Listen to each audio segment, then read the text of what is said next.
AI isn't this new thing that like just popped up on the scene in 2023, although it feels like it because we're seeing more media coverage. We're seeing more news headlines about job security and celebrities, images or voices being faked out and these types of things.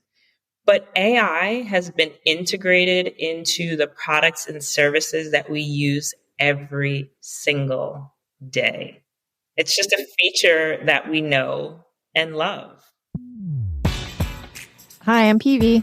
Hi, I'm Jamie, and welcome to Blank is a Mother podcast.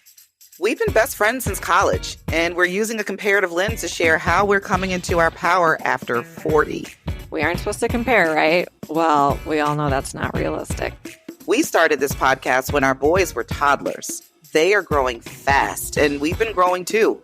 The first few years of motherhood shook our lives and friendship like no other experience has. And by comparing and contrasting our evolution up to that point in our lives and beyond, we have discovered the strongest threads of sisterhood yet. Listen, we don't have all the answers. We sure have made some missteps. Follow along as we do our best to nurture our friendship and build an inclusive community while making 1,000 tiny mama decisions in an unfair world. Hi, I'm Peavy. Hi, I'm Jamie, and welcome to Blank is a Mother podcast. We have the most mind-blowing conversation prepared for you today. We are going to be talking about AI, artificial intelligence, is a mother, and it is for mothers. Just get ready. This is a really awesome conversation and space to be included in. And we also recommend that you listen to this episode a few times. Stephanie LeBlanc-Godfrey is our guest speaker today. She is literally just named the top AI voice on LinkedIn, which is huge, but she is just so dynamic. She's a lot of information. She is a techie, but she breaks it down into digestible chunks for us not so techie folks, but to really understand how to leverage this thing called AI. So buckle up, y'all. It's a great episode. What I came away with, among many, many other things, is that all change is hard and can be scary. And this is like anything else that we've experienced in our life. It's an evolution. We are evolving with it as people, as citizens, as mothers, as parents. I have a rosy new lens to look at this through. When before I was like, AI for parenting, I don't know. Yeah. And I'm like, no, you have to hear her speak. Like, she is fantastic. Thank you for bringing her to the conversation, Jay. Thank you for trusting me. Let's go. Let's do it. We are so beyond excited to have our guest speaker with us today. Stephanie LeBlanc-Godfrey is in the house. She is someone, if you don't know her name, you will know it by the end of this session with us today to help us really understand how to leverage AI in our day-to-day lives as moms, as people, and she is all things AI. We are so beyond excited to have you here today with us, Steph. I should add that Steph and I were part of the same community named Level Leaders. Stephanie is a founding member of Level Leaders. It's a community that facilitates cross-racial friendship conversations and provides a platform for us to angel invest in Black women entrepreneurs. So that's the community that Stephanie and I met through. And I'm going to kick it over to you, Steph, to introduce yourself and tell our listeners a little bit more about who you are. Thanks, Jamie. One, you brought it back with Level Leaders. And I still recall, like, I could probably even like describe your background when we had talked virtually like 2 years ago in that conversation. And I love that we get to engage with each other again in this moment. Listening to the trailer for this podcast, I'm like, Peavy, like, we're friends. Absolutely. Forever now. You can't get rid of me. I'm tall. I can't play basketball, but I am tall. So I will fit in. We'll teach you how to shoot a layup. It's cool. We got you. But yeah, so I am all things AI. I will embrace that. I also a tech leader at a big tech company. I'm a wife. I'm a mom of 3 kiddos, and they have just sparked the biggest sense of creativity and feeling of urgency around how I raise them in our home, but also what the world around them will look like. And so, because of them, I started Mother AI, which is a company that's dedicated to teaching parents, particularly moms, how to leverage AI in their daily life to just spark creativity to meet whatever goals they have in the moment. If it's getting dinner on the table or starting their own company, that is the creativity that I want to spark in them. And me, myself, I stand for moms who want to live a life that feel as good on the inside as it looks on the outside. And so that's through professional and personal. And Mother AI brings that all together as a tool that moms can use to just live their best life. You're probably already in it with AI and education. Is it in a high school Yes. or maybe middle school? I mean, I work in higher education, so a lot of my friends are professors, and I work really closely with a lot of universities and research labs. And so it's a big, big, scary thing to have AI so integrated with the educational experience now. And I think professors are just, it's like drinking from the fire hose about how to help guide the students to do it in an appropriate way, so they're not just plagiarizing and cheating essentially, but they're using it as like a tool, one of the many tools in their toolbox, and citing it properly and all that stuff.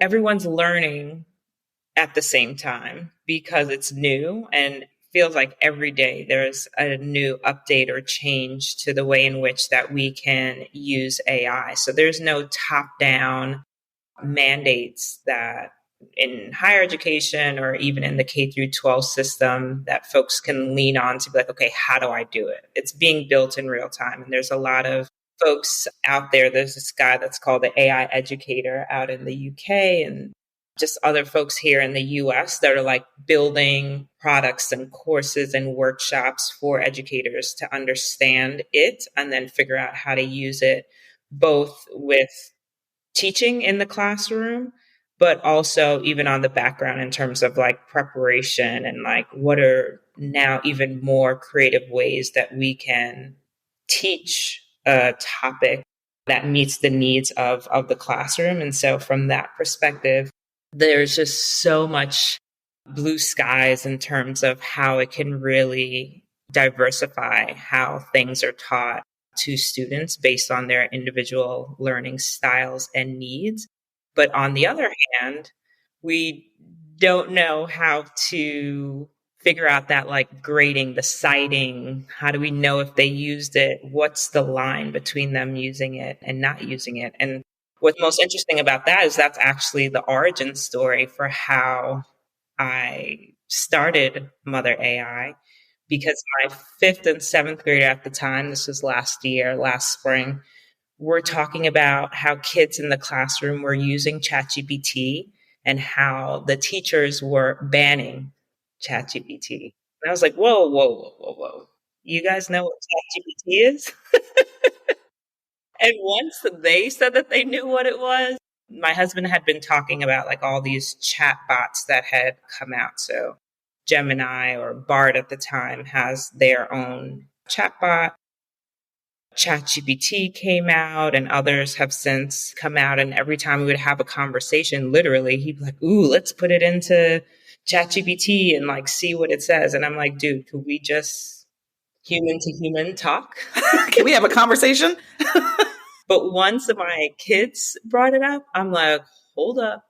Now I got to really lean in and listen and understand. What I realized when I started searching of like how to use AI in the classroom, how to use ChatGPT and all of these things, there wasn't a lot of content geared towards working parents or towards parents in general. I was like, okay, it talked about, business scale, business automation, all of this space and opportunity for creators, but for parents as to how we can use it either in our daily lives or particularly with our kids' learning journey, there wasn't anything. tech job, mom of 3 kids, wife. I was like, I'm not busy.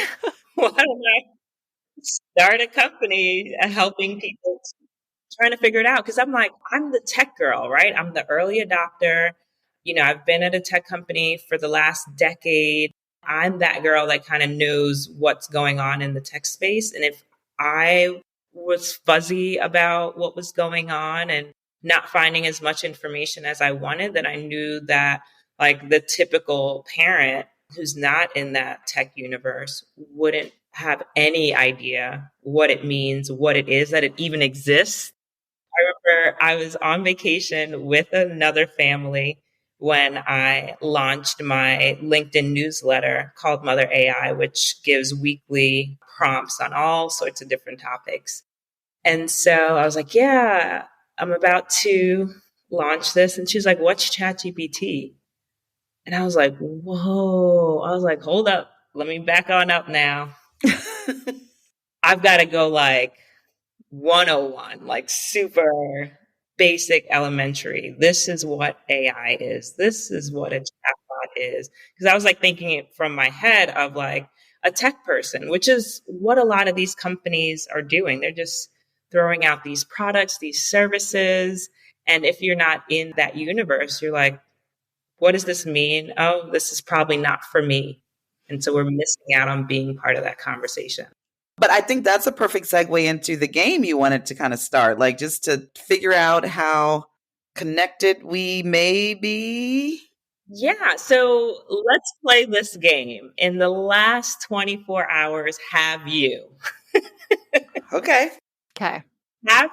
unlocked your phone with your face or a fingerprint? Yes. No. Have you used a weather app to check what was going on for the day to figure out how you should dress? No. Yes. Have you used GPS to get to a destination? So many times. Today, no, but I use it often. Have you checked your email or more specifically your spam folder? Yes. Yes.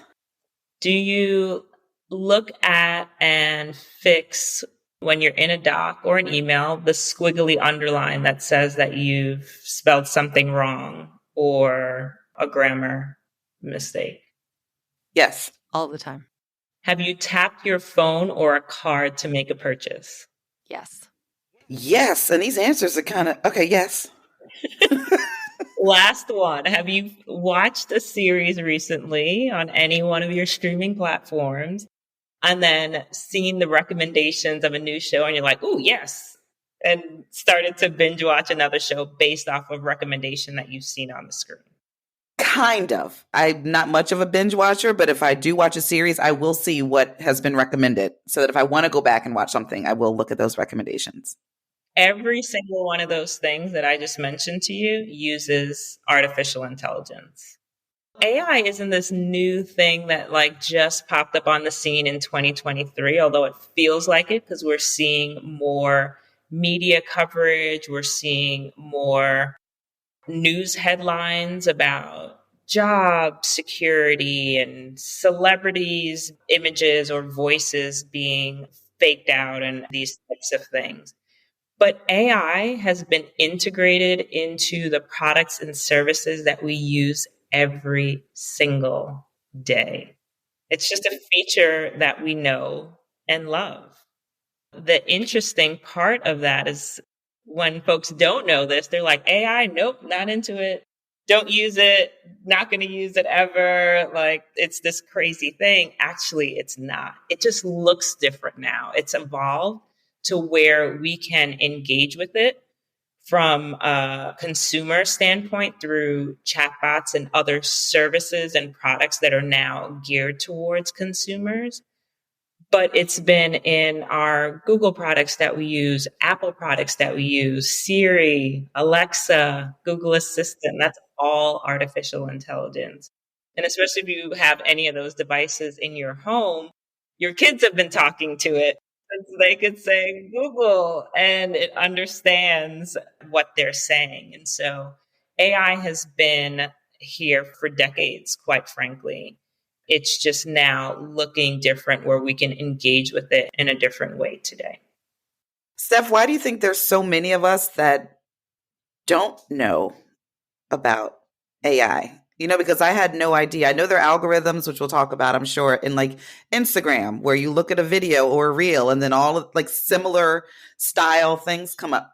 And you're like, oh my God, it gets me. That's artificial intelligence at play to say, okay, you like this content, then we're going to feed you a never ending thing so that you're staying on their platform for hours. There are times where I will like doom scroll and then I will test myself and be like, okay, what did I just watch?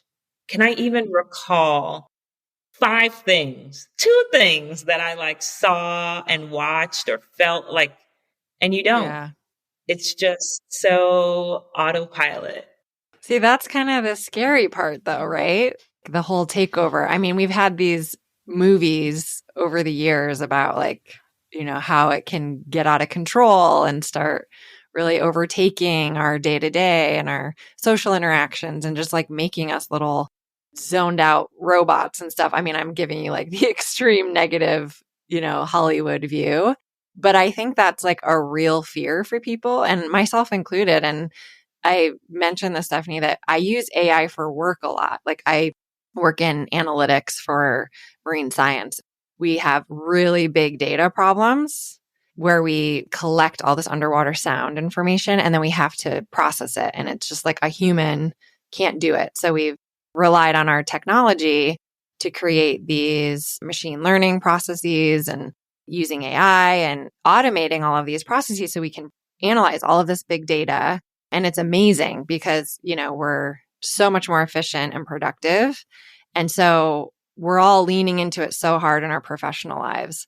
But when I think about it personally, I'm like, the education part you talked about, and even me using it, like I'll tell you one of my fears to kind of get this going. And I'm sure you've heard them all at this point, but I just worry that we will stifle our creativity. Because like if we think back to how we grew up, I mean, we didn't even have cell phones, internet was like a new thing. So I get like all new things can be scary, but I remember being bored a lot and having to like come up with these things to entertain ourselves or to satiate our curiosity. Like all of these things had to come from within with our own imagination and our own creativity. And I just worry that if we are using technology to make all of these things easier or, more efficient and all this stuff, that we lose that. Not necessarily us, because we already have that in our DNA, but the next generations, are we going to be losing that like value of being bored and having to create all of this on their own? That's such a valid concern because our generation at least has the discernment between pre and post of what this looks like. We knew Encyclopedia Britannica, then we knew AIM and dial-up, and now we know internet and AI. Our kids have grown up with the internet and now with AI. And so they don't have the discernment capabilities of, is this natural and what it should be, or this is just what it is and what it does. And so I then adapt to whatever it can't do, I do as the human. That being a valid concern is like, what are we going to do with this AI in terms of balancing both the benefit of the technology, but also not taking humans out of the equation? And what we've seen so far in certain spaces is like AI hit the scene and companies were like, great, fire everyone, like AI all the way. And we're seeing a lot of folks backtrack on that because, like, guess what? You can't get rid of humans yet. Yay. Yet, she said. Will that be a possibility? Yes. Will it be in every domain? Not likely. You still need humans to ensure that the integrity of the information that is going in, so that when you query it, you're getting good information out. And so it's like garbage in, garbage out, good information in, good out. And so we need humans to be able to discern what's the right information. And particularly with the job example that you use of like, if you don't have the right data that's going in, then it can do all the analysis in the world, but it won't get you the results that are meaningful and impactful to the work that you're doing. Going even back to what we were talking about, the movies.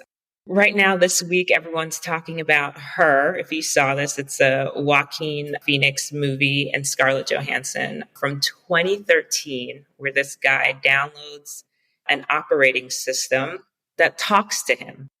And so it will like read his email and say like, hey, you got an email from this person. Don't forget you've got like dinner at this time. Hey, I actually like cleaned up your inbox. Hey, I made this appointment for you. The idea that it can do a lot of these tasks for you, these admin tasks, these like mundane tasks that it can remind you of things that you need to do proactively is amazing. I want that.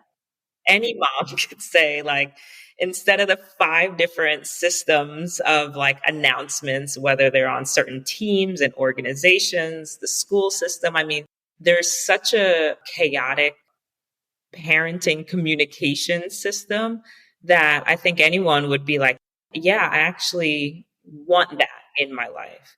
Where the story goes awry is they start developing feelings for each Oh my other, gosh. this operating system, Lord have mercy. and start dating. And she gets jealous when she sees him, and he gets jealous of her. The conversation is around, great, what's that line between having this assistant that can really be completely integrated into your life to bring all of this ease to it, but then not have that emotional connection where you're connecting with a machine instead of a human. There's a world that people can, like a virtual reality world that people can live in. And I'm sure it's filled with AI because that's Yes. how the relationships are created. And that is like terrifying to me that the next generations, you know, that they will be so like socially inept that they feel more comfortable in a virtual AI world than they do in the real world. That's why we need to understand what's happening so that we, the people, can be vocal about what's okay and what's not. What do we want and what we don't want? The goal of a lot of these like tech companies and the founders is just to create this like big, crazy, innovative thing. And there's supposed to be some like ethical considerations in there as well. We don't know what we don't know about how this will grow and impact. And so our job as people, but also parents to the humans that will ultimately have to live this out, because we won't see it, as morbid as that may sound, we won't see it, is to be on the journey with them of experiencing AI. And so my kids are 8, 12, and 14. You know, I'm introducing it in little bits and bites to my 8-year-old, and I use it for homework a ton. So going back to the education conversation, a ton for my 12 and 14-year-old. And so one of the courses that I've developed through Mother AI is solely on homework. Because guess what? They don't multiply and add like we used to multiply. There's a whole process and way that they do it that makes very little sense to me as a layman parent and not a curriculum designer. And so I use chatbots like Gemini and ChatGPT and others to say, how do you add 342 plus 561 using the iReady curriculum? That's the math curriculum within my district. These chatbots are able to then give me line by line, step by step problem solving using the language that my kids hear in the classroom. And so they can understand it because they're hearing it the same way instead of me being like, no, baby, we carry the one. Right.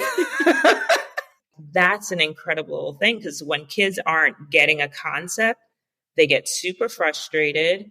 And when you're trying to explain it in the way that they're like, no, no, no, but that's not how the teacher said it. That's not what they did. That's not how you do it. That chatbot allows me to speak the language that they're hearing in the classroom and bridge that gap so that I can continue supporting them at home to learn what they need to learn in the way they need to learn to be successful in the classroom. This is fascinating because I know Peeve has shared, her fear of the AI kind of taking over to an extent. And my fear is that I don't want to be left behind because I'm not naturally a tech person. Peeve, I ain't got to explain it to you. You know me well. Like, I'm usually late with a lot of things, probably most things, technologically speaking. My fear is I don't want to be left behind. I feel like I'm already behind the 8 ball because, when AI came up, I'm like, I don't have time for that. I don't know what that is. That's new age stuff. Like, I'm good.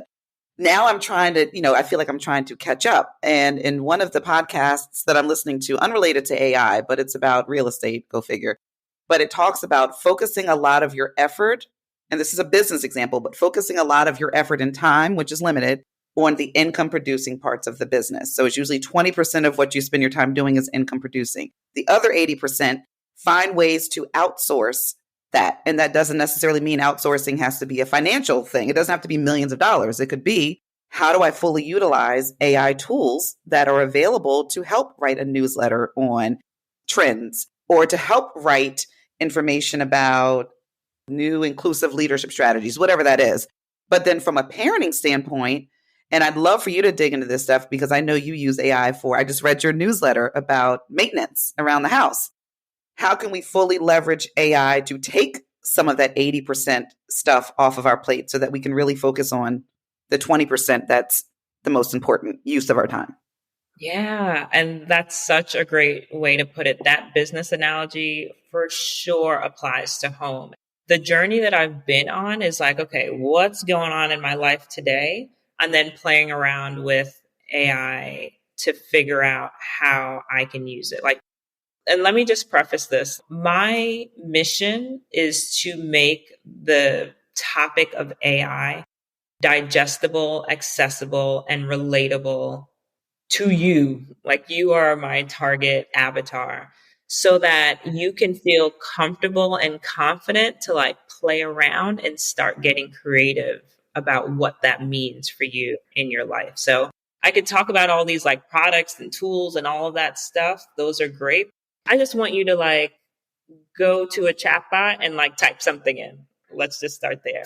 With that in mind, the things that I have found to be so super useful, one is around having conversations with your kids about tough topics or complex topics. So we all get the why are trees green, or what kind of cloud is that? What is cancer? What is, happening in various societal situations that we see on TV. And depending on the age of our kid, we're like, let's go to Google and figure it out. And so one of the prompts that I've shared is I literally go in there and say, explain, and I'll use the example of cancer. Explain cancer to my 7-year-old in an age-appropriate and creative way. And just that, it came up with Legos. And if you think of Legos as building blocks, if there are Legos that are not the same shape, then they can't fit in. And so the doctor has to go in and change the Lego blocks that are not the same shape. Brilliant. Wow. I would have never figured out how to crystallize such a thing that my 7-year-old could see and understand and be like, oh, yep, got it. And so in that situation, because we had family going through that, I was like, all right, I'm ready. What's the next question? And he was like, nope, I got it. And just moved on with the day. Right. And so it took such what could be an anxiety building topic, explained it to him where he was good enough to move on. And so I use that for that example or anything else that I can't freaking remember from history or explain. That is fascinating. Another piece is organizing events. So birthday parties. How many invitations for birthday parties do we get a year from the classes that they're in? And so I'll search for birthday gift ideas. Give me gift ideas for an 8-year-old that loves trains. And when I use Gemini, because it's connected to Google, I'll follow up and say, give me links to those gifts. And it'll take me straight to an Amazon and then I can order it. Summer camp is a big one. Huge. Right now, summer camps usually fill up by like February now. Mm-hmm. Every year it's earlier and earlier that you need to sign up for summer camps. And so I shared a prompt, give me summer camp ideas. I gave the age. So let's say like my 14-year-old who's into volleyball, super creative, loves technology within this date range with these blackout dates. I just throw out like all the mental words that I have and just throw them out into a prompt. It doesn't need to be perfect or formal or sentences and like perfect structure. I just give a stream of consciousness of like what I'm looking for, what I need, press enter, and then look and see what that output is. And so for that summer camp, it gave me the summer camp names, the websites, the costs, the registration deadlines, if that stuff was available, that it could pull from the website, and then the dates that it was so that I can ensure that those were ones that would fit in and didn't have like the blackout dates that I requested. But it's like little things like that. The fantasy is that like from that, it will just like book the summer camps. Not there yet. And that's why I keep saying yet is the optimal word here. But it takes that like the research that you have to do or just all the considerations when we're making decisions. There's all these considerations that we have to take into account when we're doing research for our household. And the fact that we can just put that stream of consciousness into a text box and then it listen and kind of give you output based on that, like that in itself to me is worth gold. And then now you've got like at least a baseline for like, do you give it to your partner or whoever is part of your child raising community that you have to help it? Do you have a virtual assistant that can take it over the line? Or, now you have something, if you have a chunk of time tomorrow, that you've got this short list of like where you can call or further information that you can do. And so that time saving piece, like if it does that, I'm good. If that's where we stop in terms of the AI revolution, I'm okay because it's just great. And that's at 80%. Some of that 80%, you don't need to spend your time doing. You're in essence delegating, right? You're delegating those tasks to the system. A lot of it I do, again, in the middle of the night when our brains are on 1,000. Instead of doom scrolling, I'll like talk to Gemini, talk to Claude and be like, what's up, bro? Like, I need some answers. Love it. Help me out. What is the entry cost to being able to use these tools? I haven't used it personally, like all these what do you call them? Bots? Chatbots. Yeah. I haven't use them yet because I've gone to try to do it. And then I kind of get this paywall and I'm like, like kind of what Jamie said, like, I don't have time for this right now. Like when I have more time, I'll like set it all up when I know what I want to set up.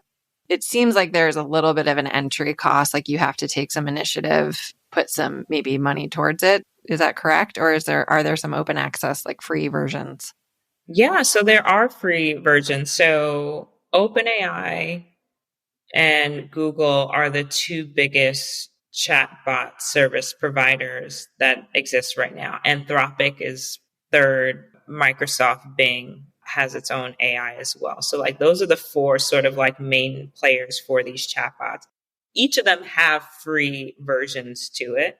But of course, the upsell, getting access to faster, more accurate plugins, that's a win for me. Sign me up. But it doesn't mean that if you're not willing to pay, typically it's in the $20 per month range for each of the paid versions of these chatbots, you still have access. And so that brings in the conversation of how AI and AI chatbots are able to democratize access to information in a new way and in a free way so that folks can get to it and use it as tutors. Like that's my favorite, my second favorite. I think like helping me get through the 80% of those like tasks pieces and then being able to focus on supporting my kids' learning journey. When I get home or when the kids get home, they all kind of do their homework either in my room, they're on the bed, on my desk, on the floor. And so that's like our time that they're telling me stories, that they're asking questions, that they're doing these things. And I always have my laptop open, being like, okay, who's got a question? Who's got a question? And then I can then have that meaningful human connection with them instead of being like, I don't know logs. I don't remember them and I can't help you. Or I don't remember all the steps of photosynthesis. Sorry, I can't help you. Now I can have access in a way that can like quickly get them information in an age appropriate and creative way without me having to figure out what that looks like and taking the time for that. But back to the paid versions of some of these chatbots. So with ChatGPT, it has the plugin for Instacart. And so the world of meal planning has been sort of turned on its head in a way. One, you can take pictures of your fridge, the inside of your fridge, and say, hey, take a look at what I have and give me some ideas for meals.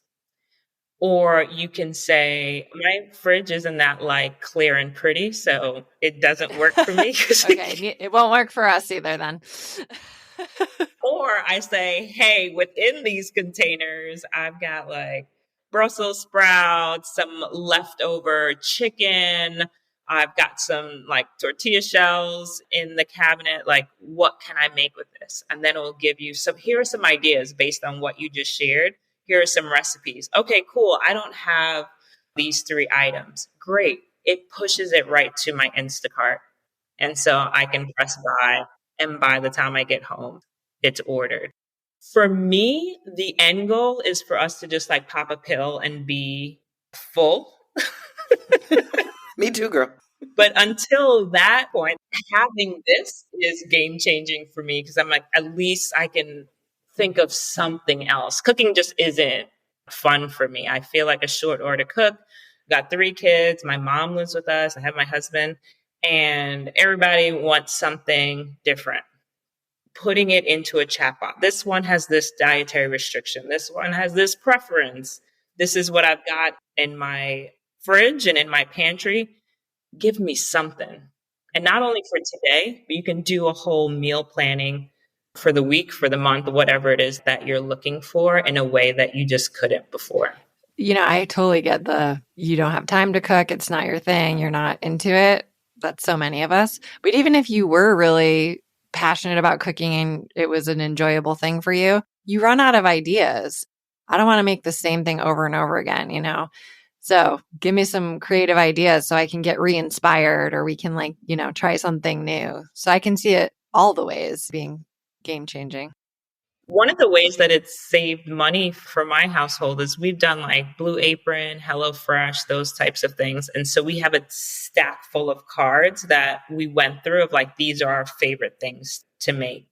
And so I took pictures of it and then uploaded it to a chatbot and said like, hey, look at this meal. Can you give me some other ideas that are similar to this? And so I just refresh the recipes that have been tried and true to use similar ingredients to give us something new when we need to take a break from doing those meal delivery services. This is fascinating. I mean, we all know, Steph, we talked about it yesterday. PV, you've known me forever. My cooking skills are non-existent. But it's fascinating that I never even put AI in the category until I started, you know, following you and we had these discussions of how you can really streamline your life. Yeah. And so right now I'm in the home maintenance mode. So today I had written about what is the maintenance schedule for our systems in the house, like our HVAC and like dishwasher. Like, should we be doing things? Like, I didn't get a manual when I gave up half my life in the whole loan process. There was no, and here's how you keep it standing for the next 20 to 30 years, right? No fine print on that. And so that's what I've been playing around with. So now through a prompt that says like, hey, give me an exhaustive list of all of the systems within a home that need maintaining. What do I need to maintain about them? What's the frequency with which I should be maintaining them? And is this something that I can do myself or use a professional? Just like that. Any sort of like, I'm curious about, you just put it in there. And it gave me a full, in a table form, full list of like, you're supposed to like clear out your dishwasher and the dryer. There's a tube that's supposed to be what? Who knew? For insurance, we had a whole pipe leaking situation, and they had sent us something that said that they were going to deny our claim. And so I literally uploaded that into a chatbot and said like, hey, can you tell me what this means and how I can push back against this with my insurance company?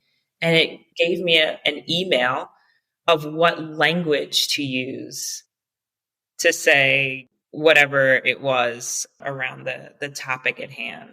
PV, you're probably like, where was that a year ago or Oh 2 years gosh. ago? Yeah, I mean, Right? insurance companies are using this too. I'm sure every industry, but I just saw a friend, he has a job. The company's called Hover, and they sell this product where homeowners can take photos inside and outside. Any sort of adjusting for claims, it like streamlines that. It streamlines appraisals, like all these things to do with insurance and homeownership. But that gets to your point of like replacing humans, right? Because we used to have to pay for these people to come out to your house and take the photos and be that go between. So it's such a complex thing to think about, like how we integrate it ethically into society where we're using it for all of the positive benefits and not like completely displacing people or making it so there's whole sectors of careers that are now unavailable to people. Maybe we can use AI to figure out how do these people shift careers so that they're going to have sustainable careers with AI taken over. Yeah, so I think that goes hand in hand with what needs to be done from both our government and corporations, upskilling, right? Reskilling workers to be able to meet the new demands that are coming up and to shift into spaces where they haven't existed before. This feels, because it's happening in real time, like it's putting a lot of us in jeopardy, but the same thing can feel like when the car came and it replaced the buggy, when the internet came and it replaced Encyclopedia Britannica. Is like, yes, there is a sector of this that dies off, but then there's also a sector of it that emerges, and there's new opportunities for folks to be part of what's coming up. And so, of course, our media is very like, well, jobs exist in 2025. Like that fills us with this anxiety and pressure of like, what's happening, what's going on, and that feeling of not being in control. Mm-hmm. But what the tea leaves are showing is, one, humans are needed, point blank, period. There's this woman that said like, there's no AI without HI, human intervention. And I love that, because as long as we continue to have that perspective, it's not about replacing the human. But Jamie, the way you so eloquently put it, that 20 and 80, right? How do we focus in on that 20% in whatever role that we're in and use AI for that other 80%? Are there any other myths that you'd like to debunk while we're here talking live about AI? Like, are there other myths that are out there that you're like, we shouldn't worry about that? Will AI replace humans? No. Will it lead to job losses and economic disruption? There will be changes. It will not look the same. And as long as I think our government and our corporations and even our nonprofits and different people come together to do the work of creating training spaces and upskilling and reskilling opportunities, we will get folks to kind of fit in where they need to for this next ushering in of places. I think one of the other big ones is around bias and it being unreliable. So let's start with the unreliability piece. When we engage with these chatbots, it's new and it has a possibility of what's called hallucinations.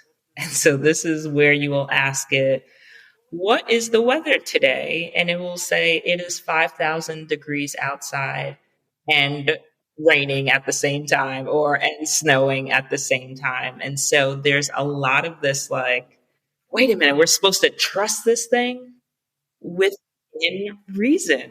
Like use your own common sense.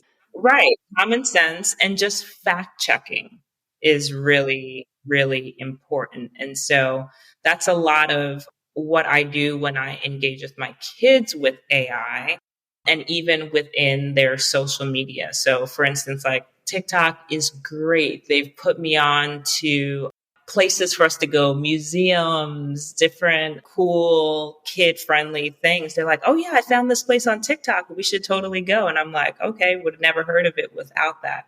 And so there's that like great positive factor. But then there's also a lot of misinformation that gets mixed in as they're scrolling. And so when they like show me a video, I'm like, okay, we saw it on TikTok. We need to check it somewhere else.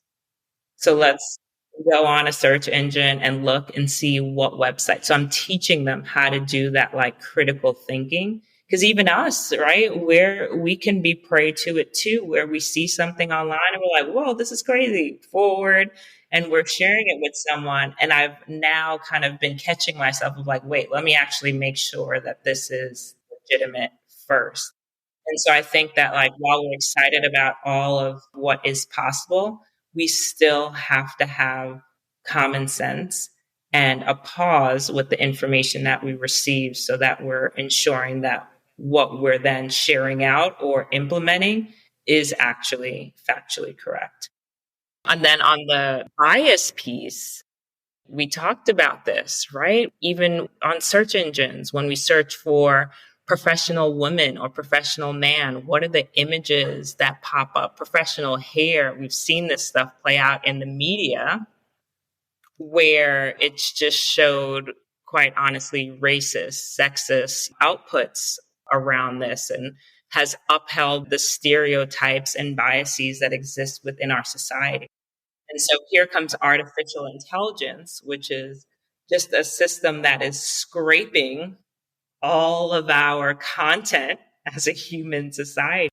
If it's built on that, it's propagating the exact issues that we've seen and want to work against. Oh my gosh, that's so important. You should build that into your services, Jamie. Talk about this because that's going to be part of the corporate world. It is. I need to have Steph next to me. I'm like, yeah, and I'm going to turn it over to the expert on AI. Steph, can you please, get into that? But you're right. Yeah, it's important for us to think about the language and the wording that is being used. But there's so many amazing people that are doing the work each and every day. So like, shout out, there's this woman, her name is Erin Reddick. She is creating chatbot-GPT, creating a chatbot that has like our culture and our focus on inclusiveness of the Black community in it. Because a lot of the wording, right, it doesn't take into consideration, and this is across race, gender, ethnicity, lived experience, sexual orientation, like all of these things. If there's only limited pieces of information in it, then that's not going to show up in the way that in which we desire when we are a part of that community and do chatbot searches and that level of specificity. It's all good for like the high level stuff, But when you get into that, where we know as a society we have issues, we'll see more of that. And again, the expectation is that corporations and our government will put into place guardrails, minimum standards of data privacy, and focus in on what companies need to do to ensure that the information that they're putting on is inclusive and fair and not upholding these stereotypes. But that's a murky place for all the reasons you already know. Well, it's interesting because I, was doing my homework when we knew we were coming on. I wanted to read up just to know a little bit more because, I told y'all it's limited. Not after this conversation, it's not, but it was limited prior to us talking. And I came across an article where some organization was using AI to sift through resumes and to determine who the best candidate was going to be. And of course, there were certain words used in resume language that tended to be used more by white men. And so if they saw certain words that the algorithm led them to believe was for a woman or for a person of color, it would kind of sift them out. And so then the quote unquote qualified resumes that were being shuffled to the front for decision making were white men. Again, those biases that you're talking about were even creeping. I mean, there's still humans that are putting together the algorithms. It's being upheld through these systems. And so in a way that's even more blind than having humans that are doing it. But then that's essential of why we need that human intervention, quality assurance checking the AI tools that they are building, so that if AI is based on the information that is doing the example that you shared, that a human could say, we need to adjust and shift it so that it doesn't carry that on. So we can't have this blind faith in technology, in this technology at all. We have to be completely engaged and looking at it and seeing where those things are happening so that we can be part of that conversation of shifting it. Yeah. And those things have to be mandated and staffed. Like, I don't know, whether that comes down from the government or it's just leadership in these companies, because you could also see the other side where people just claim ignorance. Oh, was it, we didn't do that. It was our tools, that our technology tools that we use. They're the ones that implemented these biases. That wasn't us. That wasn't our leadership. So it has to be regulated in a sense, or maybe that's too strong, but like there has to be a structure there.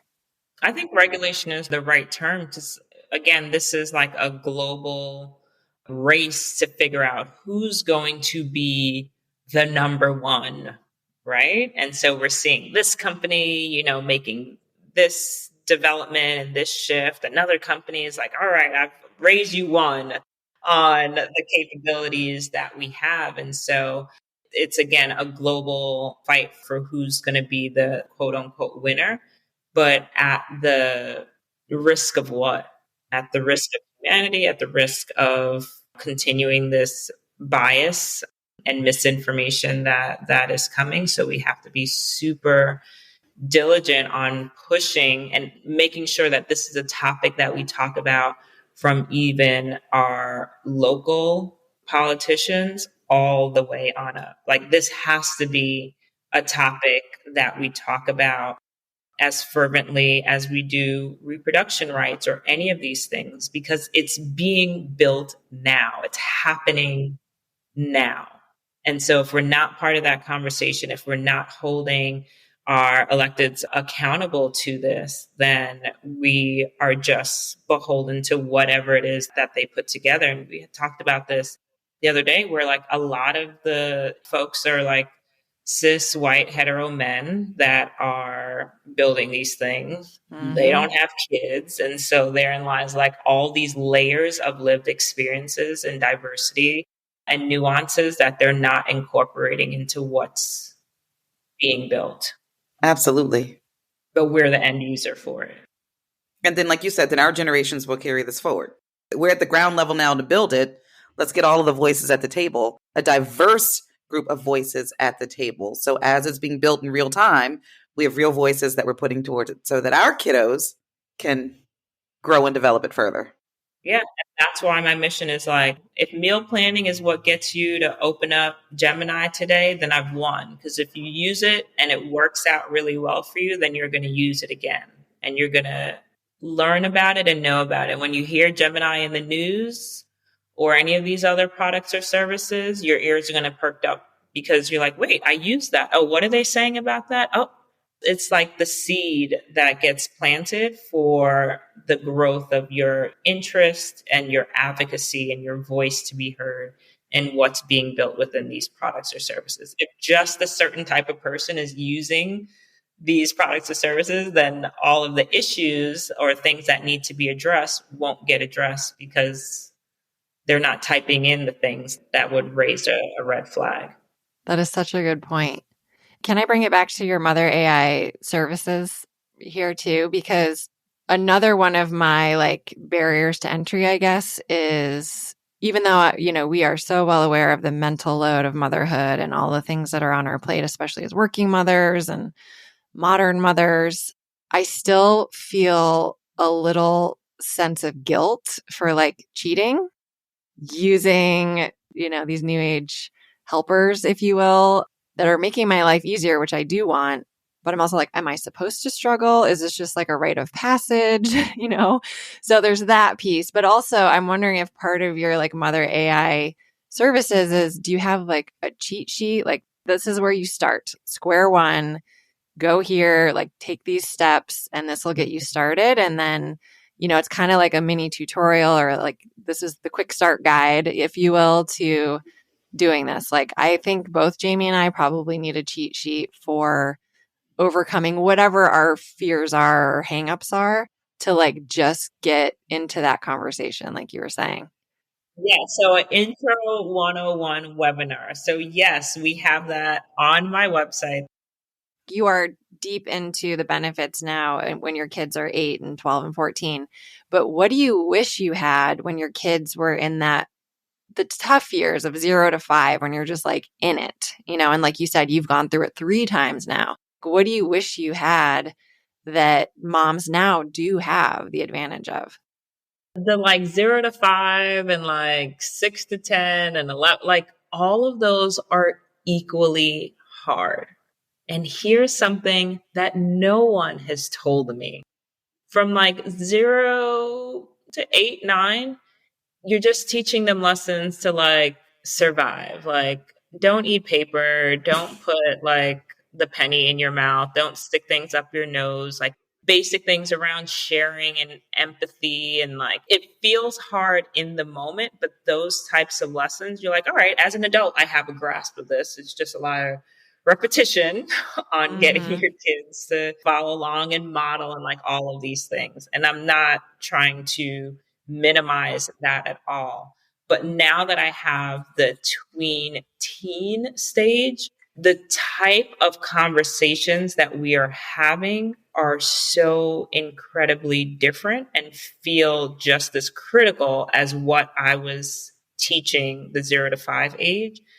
But now it's still that feeling of, oh my gosh, how do I talk to them about sexuality, about race, about friendships, about safety and who to trust and what should be the flags that you're looking for within the friends that you choose. And I know that there's all this like back and forth drama and bickering, but what's your line in the sand about what you'll accept from a friend versus not?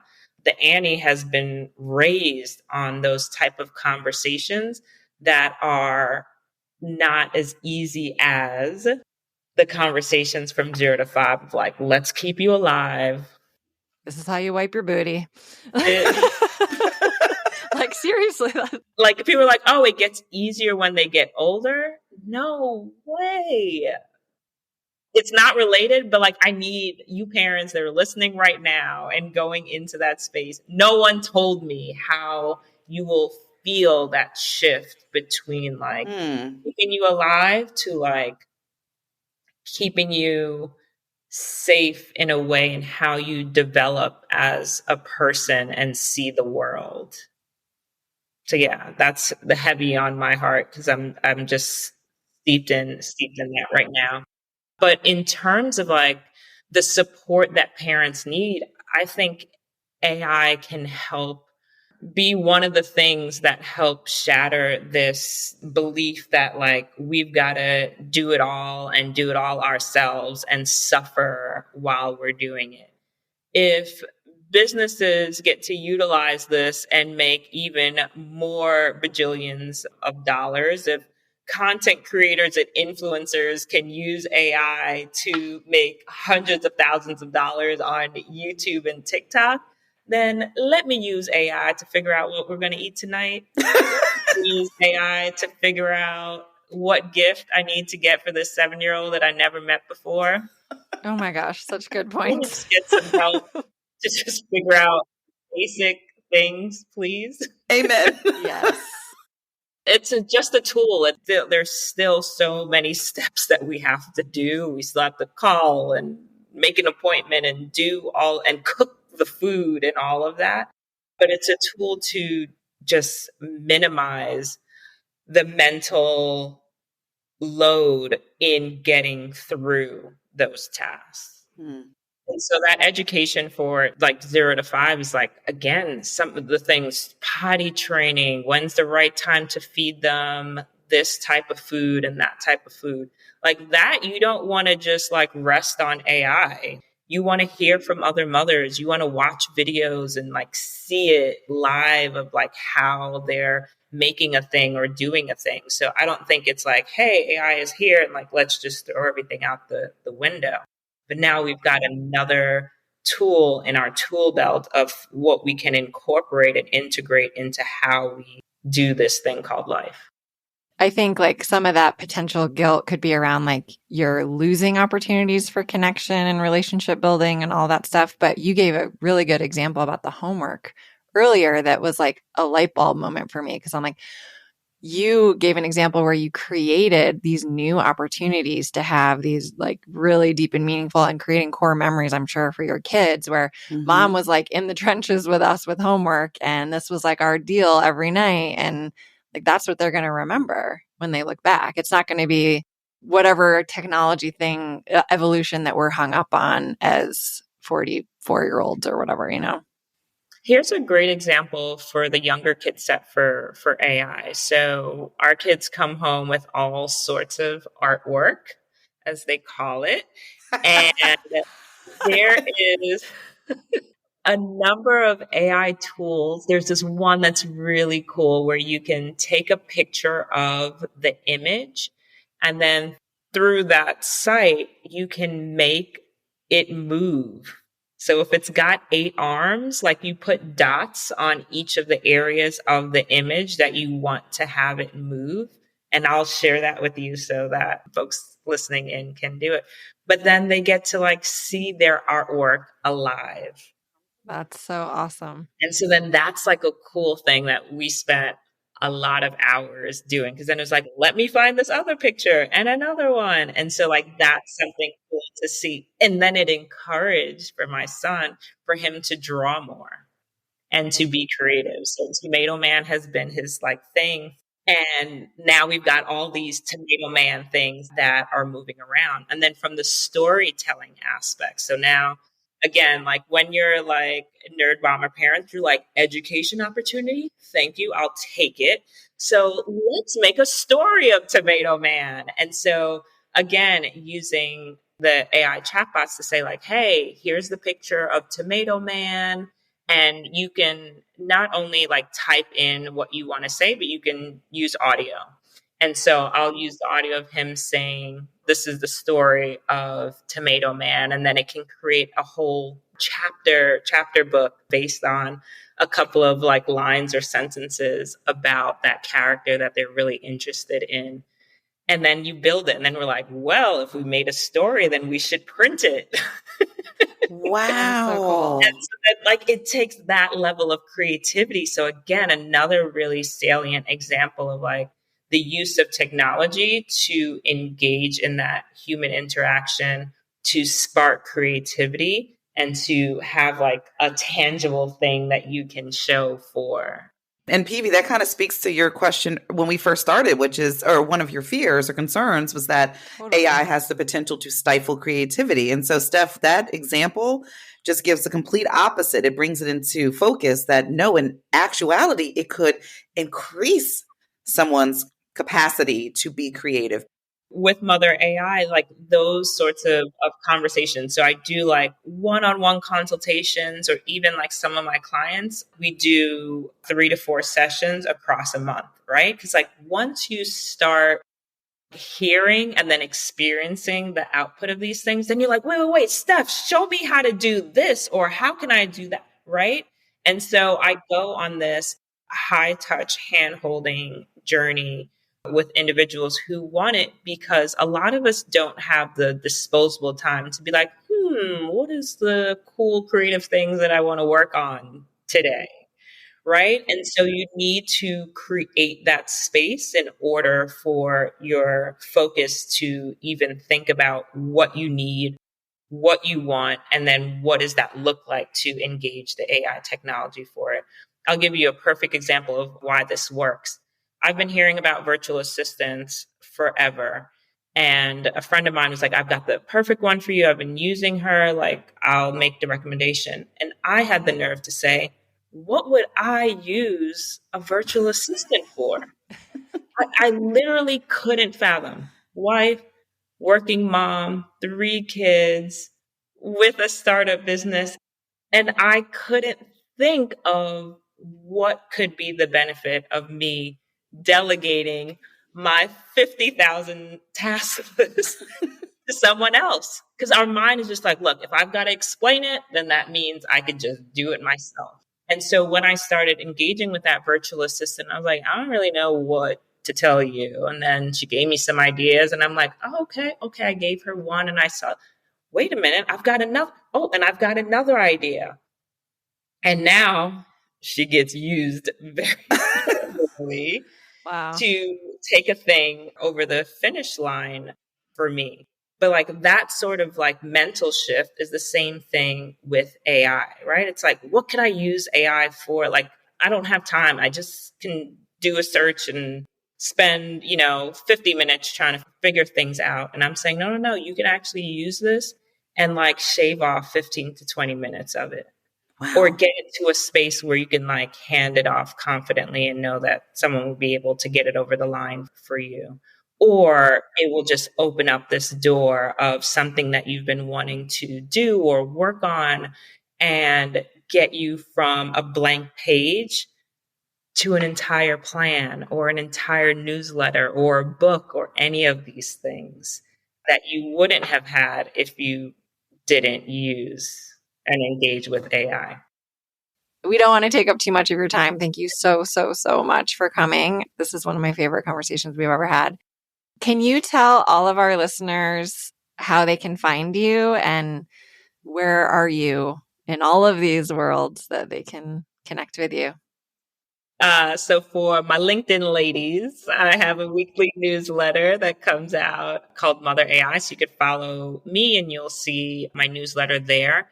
I have an email subscriber community on my website. It's motherai.com. So ITS, motherai.com. And that's where you can sign up for the email. There will be digital products and courses and things that are going to be added there so that you can not only read and conceptually kind of see these things, but there'll be live workshops where we actually engage in all of that. And then Instagram, of course, mother_a_I. And that's where you get to see the kiddos that I have been talking about nonstop throughout this conversation and how I use AI with them on a daily basis. Steph, this has been, like PV said it, but I just wanted to double down on it. One of the best conversations we've had, not just on the show, but we've had. It was like mind blowing. And I need to add, put this plug in for you, Steph. You mentioned LinkedIn. Stephanie was just recognized as a top voice for AI on LinkedIn, which is huge. So we are just honored to be in your space, in your presence. Keep on doing the damn thing and spreading all that knowledge and joy and presence. And this was freaking fantastic. Thank you. so much. This is everything. This is what I want to do for the rest of my life. Aw. You're doing it. You're going to help so many mothers. I mean, people in general, but so many mothers. Thank you so much for listening. We know that you loved that as much as we did. And I really, really hope you share this with all of your circles of friends. And I know here in Santa Barbara, we have a whole mom community. And I will definitely be sharing it with them because I can see this as being such a valuable resource and so many valuable bits of information to make mothers' lives so much easier and lessen that mental load that we always talk about. And I'll add to that, our mother loads are huge, but also just people in general, because I think that some of the takeaways from Stephanie are things that we can do as anybody to leverage AI to streamline a lot of the things that we do at home. Yes, it probably resonates more with moms because we do have 50,000 hats that we wear. So I don't want to minimize that. But I also want to say that there's a larger community that should be able to take away some ways to streamline your lives, man. Free up some time. Yeah, so much there. So thank you all for being here. We love you. Please check us out on our Instagram page and engage with us there. @_is-a-mother podcast. We'll be sharing, some of our content from this episode there. And rate and review the podcast as always. It's so, so important to help raise our visibility with new folks and share this episode. And download your AI. Let's get going. Yeah, let's do this. Love you, Peeve. Such a great episode. Love you all. Thank you for being part of our community, and we'll talk to you soon. Go call your best friend. Tried to mix it up this time. I like it. Was that the AI version of PV? Thank you so much for listening and being part of our conversation and our inner circle. Follow us on Instagram, _is-a-mother podcast. And we look forward to you and your best friends joining us next episode. Leave a rating on this podcast app. It really helps us get our conversations to more friends out there, more friendship circles, and more women and more mothers. And that's what we're here for, to broaden the conversation, to bring everybody into the circle. Thank you for listening. Thank you for joining us. We'll talk to you soon. Go call your best friend.